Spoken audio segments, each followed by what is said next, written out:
வளர்ப்பு நாயும் பொறாமைப்பட்ட கழுதையும். ஒரு கிராமத்தில் பண்ணையார் ஒருவர் வாழ்ந்து வந்தார்.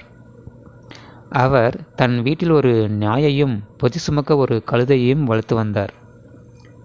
கழுதையை வேலைக்காரன் ஒருவன் கவனித்து வந்தான். அவன் பண்ணையாரிடம் வேலைக்காரனாக பணியாற்றி வந்தான்.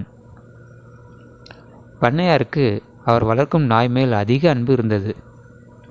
ஏனென்றால் அது 2 முறை திருடர்களை பிடித்து அவரிடம் ஒப்படைத்துள்ளது. அவர் வெளியே சென்று வீட்டிற்கு வந்தால் தன் வாளை ஆட்டிக்கொண்டே நன்றியை காட்டும்.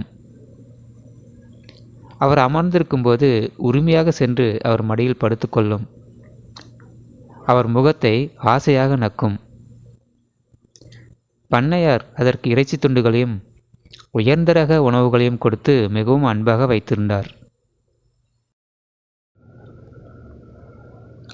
பண்ணையார் வீட்டில் வளரும் கழுதை பண்ணையார் நாய்க்கு மட்டும் இவ்வளவு சலுகைகளை வழங்குகிறாரே என்று பொறாமைப்பட்டது. பண்ணையார் நாய்க்கு கொடுக்கும் அத்தனை சலுகைகளையும் தான் பெற வேண்டும் என்று நினைத்தது. நாய் போல தானும் ஒரு நாள் பண்ணையார் மடியில் படுத்து அவர் முகத்தை நக்க வேண்டும் என திட்டம் தீட்டியது. கழுதையின் எண்ணத்தை நாய் புரிந்து கொண்டது. அது கழுதையை பார்த்து, நண்பா, எனக்கு கிடைக்கும் சலுகைகளை கண்டு நீ பொறாமைப்படாதே. நான் செய்வதைப் போன்றே நீ செய்தால் பண்ணையார் பொறுத்து கொள்ள மாட்டார்.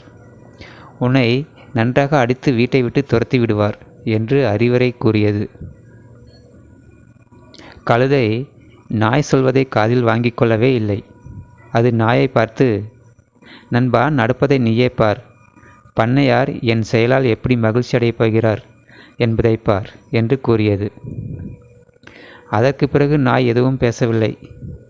அன்றைக்கு பண்ணையார் வெள்ளை சட்டை வெள்ளை வேட்டி அணிந்து கொண்டு வீட்டில் அமர்ந்து புத்தகம் ஒன்றை படித்து கொண்டிருந்தார். உடனே கழுதை விரைவாக ஓடி சென்று அவருடைய மடியில் அமர்ந்து கொண்டது. தன்னுடைய நாக்கால் அவர் முகத்தை நக்கியது. பின்னர் பெரும் குரல் எடுத்து கத்தியது. பண்ணையாருக்கு கடும் கோபம் வந்தது. அருகில் இருந்த உருட்டுக்கட்டையை எடுத்து அந்த கழுதையை நன்கு அடித்து விட்டார். வலி தாங்க முடியாத கழுதை கத்திக்கொண்டே காட்டுக்குள் ஓடியது. பிறருக்கு கிடைக்கும் சலுகைகளை பார்த்து நாம் பொறாமைப்படக்கூடாது. அவ்வாறு பொறாமைப்பட்டால் அது நமக்கு அழிவைத்தான் உண்டாக்கும்.